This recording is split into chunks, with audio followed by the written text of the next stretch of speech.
Vamos a terminar ahora con trastornos del desarrollo sexual. Varón de 15 años de edad que acude por aumento de volumen en la región mamaria. ¿Qué hallazgo clínico amerita mayor estudio? Entonces, cuando ustedes tienen el tema de aumento de volumen en la región mamaria en un varón, entonces estamos hablando nosotros de ginecomastia. Acuérdense que la ginecomastia, los pacientes que están en el desarrollo puberal, pueden tener una ginecomastia que diríamos que es una ginecomastia fisiológica que se conoce como la ginecomastia puberal. Esta ginecomastia puberal, generalmente que se presenta en los adolescentes que están en desarrollo, afecta ambas mamas, es transitorio. El paciente puede tener este crecimiento, aumento de volumen en la región mamaria, pero que luego del desarrollo puberal va desapareciendo. No hay presencia de galactorrea, no hay ninguna secreción, no hay dolor, es indoloro, ¿no?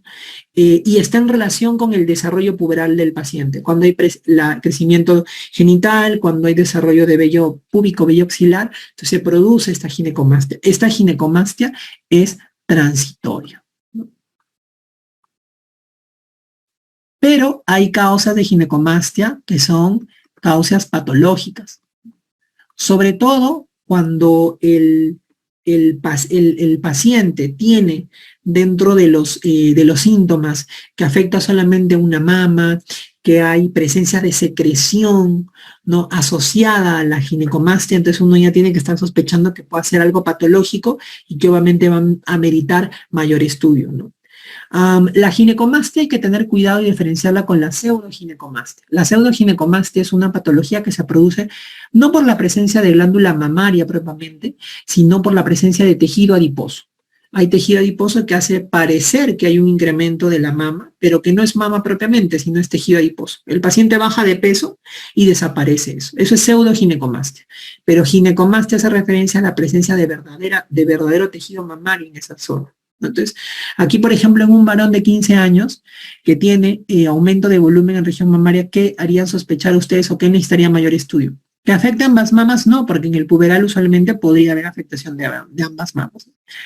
Hiperplasia subareolar de las mamas, o sea, hace referencia a que haya tejido mamario en esta zona, que sea una verdadera ginecomastia. No necesariamente, porque podría ser una ginecomastia puberal.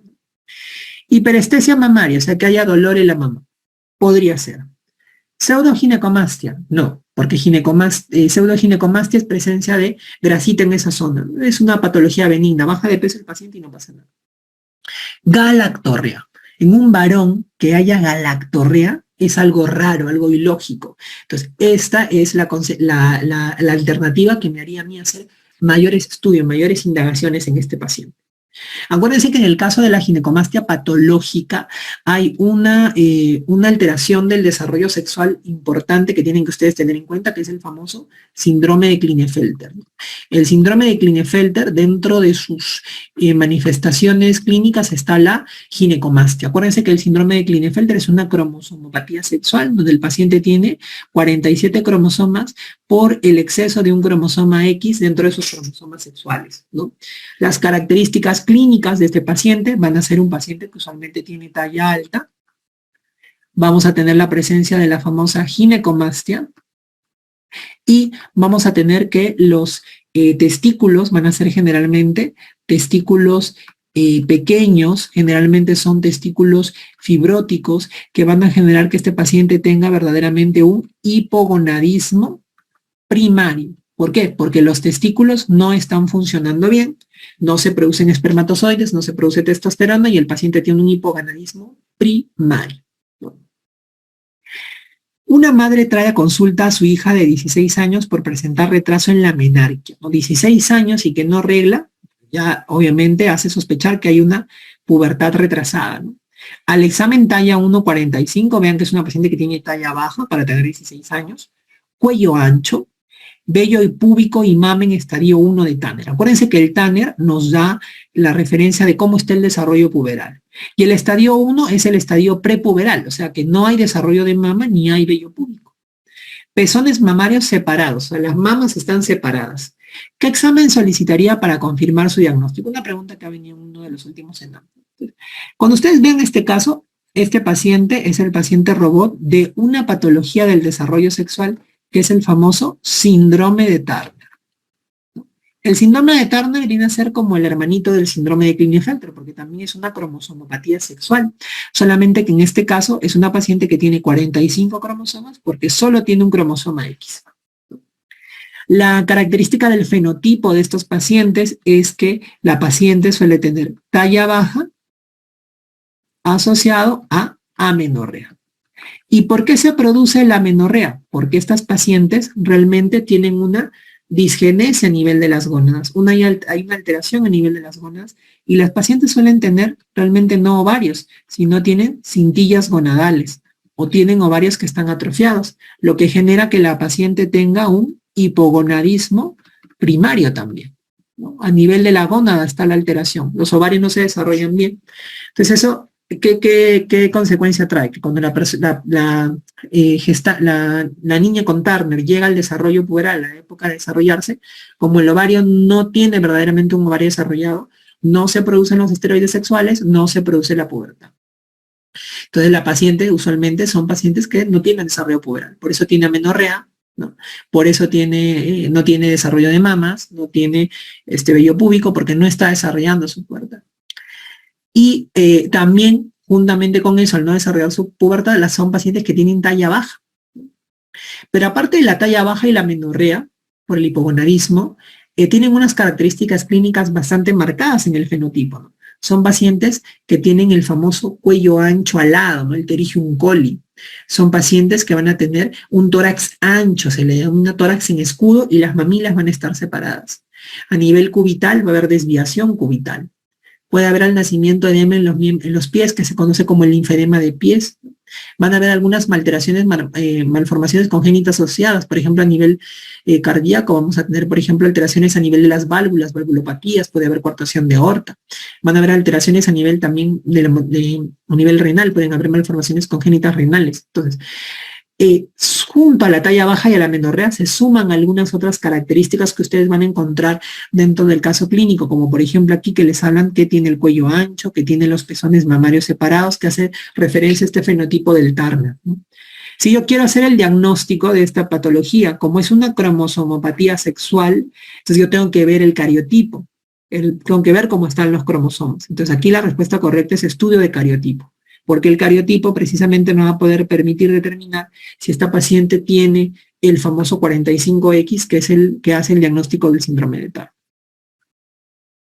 Varón de 20 años de edad que acude por no haber iniciado la pubertad, tiene testículos blandos y pequeños, micropene, olfato disminuido, la testosterona está en 0.7, vean ustedes que la testosterona está baja, ¿no? Testosterona baja, LH en 2, que está también en el límite inferior, y prolactina que está normal. Tiene una resonancia de hipófisis normal. ¿Cuál es el diagnóstico de este paciente? Este paciente también es el paciente robot de otra patología del desarrollo sexual que se conoce como el famoso síndrome de Kallmann. ¿Qué cosa es el síndrome de Kallmann? El síndrome de Kallmann es una patología genética en la cual hay una alteración o un compromiso en las neuronas hipotalámicas que producen GNRH y las neuronas del bulbo olfatorio. Entonces, las neuronas que producen GNRH, la GNRH es el factor hipotalámico que estimula la hipófisis a la secreción de FSH y LH. Y acuérdense que FSH y LH van a actuar a nivel de las gónadas para producir la testosterona, en este caso que es un varón, ¿no? Entonces, si no hay GNRH, no se estimula la hipófisis a secretar FSH y LH y no se produce testosterona. Entonces, ¿qué es lo que sucede en estos pacientes? No tienen estas neuronas, no se estimula la producción de testosterona. ¿Qué es lo que pasa? El paciente tiene síntomas de deficiencia de la testosterona, que en este caso se conoce como hipogonadismo, pero no es un hipogonadismo primario, porque el problema no está en los testículos, sino es un hipogonadismo secundario. Entonces, en este caso, el paciente, vean ustedes, testículos blandos y pequeños, ¿no? Por la ausencia de la acción de la testosterona, micropene, ¿no? Porque no hay acción de la testosterona y no ha iniciado la pubertad todavía. Claro, porque hay deficiencia de la testosterona, consecuencia de este hipogonadismo secundario, porque no hay gen RH, ¿no? Y conjuntamente los pacientes, al tener alteración del bulbo olfatorio, van a tener alteraciones en la olfacción. Suelen tener hiposmia o anosmia. Que vean ustedes aquí en el caso clínico, les dicen olfato disminuido. La hipófisis está normal porque el problema no es a nivel de la hipófisis, a nivel hipotalámico, ¿no? En las neuronas básicamente, del hipotálamo y del bulbo olfatorio. Cuando ustedes sospechen en un Kallmann, básicamente lo que van a encontrar van a ser síntomas de hipogonadismo, de retraso puberal, son pacientes que tienen retraso puberal y que se asocia siempre a la alteración de la olfacción. Cuando ustedes vean un retraso puberal asociado a alteración de la olfacción, siempre piensen en un síndrome de Kallmann. Y finalmente, una pregunta que ha venido en el último examen: recién nacido a término, presenta ambigüedad genital, o sea, tiene genitales ambiguos. A los 3 días de nacido, inicia cuadro de vómitos con deshidratación y tendencia al colapso cardiocirculatorio. Al examen tiene acidosis metabólica y tiene hiponatremia con natriuresis elevada. ¿Cuál es el diagnóstico más probable? Este paciente, este caso clínico, es el paciente robot. ¿De qué patología? De la hiperplasia adrenal o suprarrenal congénita. ¿Qué cosa es la hiperplasia adrenal congénita? Son patologías en las cuales hay déficit en las enzimas, ¿no? En enzimas que se encargan de la síntesis de las hormonas de la corteza adrenal. Todas las hormonas de la corteza adrenal, su síntesis está relacionada. Entonces, si falta una enzima o se altera una enzima, eso puede generar que haya disminución en la síntesis de algunas hormonas e incremento en la síntesis de otras. Y eso es lo que sucede en la hiperplasia adrenal congénita. ¿Qué es lo que pasa? La deficiencia enzimática más frecuente, ¿no? Más frecuente en la hiperplasia adrenal congénita es la deficiencia de la 21-hidroxilasa. ¿Qué sucede en los pacientes que tienen deficiencia de 21-hidroxilasa?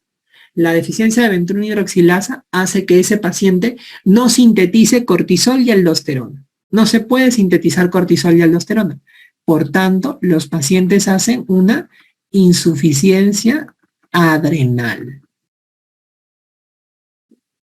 Pero no solamente eso, sino que no solo no se sintetizan cortisol y aldosterona, sino que también se incrementa la síntesis de andrógenos, ¿no? Entonces, hay insuficiencia adrenal más incremento en la síntesis de los andrógenos. En un varón, realmente el aumento de andrógenos, cuando nace el bebé, no va a permitir hallar mayores alteraciones. Pero en una mujer, o sea, en un feto 46XX, ¿no? Sexo genético femenino, ¿qué es lo que pasa? El exceso de hormonas de andrógenos, ¿no? Genera que haya virilización del feto que es femenino, 46XX. Y la manifestación clínica que ustedes van a ver al nacimiento es los famosos genitales ambiguos. Entonces ustedes tienen un paciente que va a tener genitales ambiguos, un feto 46XX con genitales ambiguos, como ustedes ven acá, ambigüedad genital, y que luego tiene síntomas de insuficiencia adrenal. A los 3 días, vómitos, deshidratación, colapso cardiocirculatorio, o sea, shock, ¿no? Que es característico de la insuficiencia adrenal. En el laboratorio, acidosis metabólica, hiponatremia, que es característico de la insuficiencia adrenal, ¿no? ¿Cómo se hace el diagnóstico de la insuficiencia adrenal congénita? No se hace midiendo esta enzima, porque es difícil medir la enzima, sino se miden los metabolitos. Se mide el compuesto que está inmediatamente encima de la acción de esta enzima, de esta 21-hidroxilasa. ¿Cuál es el compuesto que está encima de la acción de esta 21-hidroxilasa? Es la 17-hidroxiprogesterona. Los pacientes con deficiencia de 21-hidroxilasa tienen 17-hidroxiprogesterona elevado. Ustedes le miden eso y está elevado, porque este metabolito no se puede modificar, no puede seguir su ruta, porque no hay esta enzima que la metaboliza. Entonces empieza a acumular y de esa manera se hace el diagnóstico. Entonces, cuando ustedes piensen o vean un feto femenino 46XX con genitales ambiguos, con ambigüedad sexual, asociado a síntomas de insuficiencia renal, siempre piensen primero en insuficiencia renal congénita y el diagnóstico se hace en este caso midiendo 17-hidroxiprogesterona que estaría alta porque el déficit más frecuente suele ser la deficiencia de 21 hidroxilasa.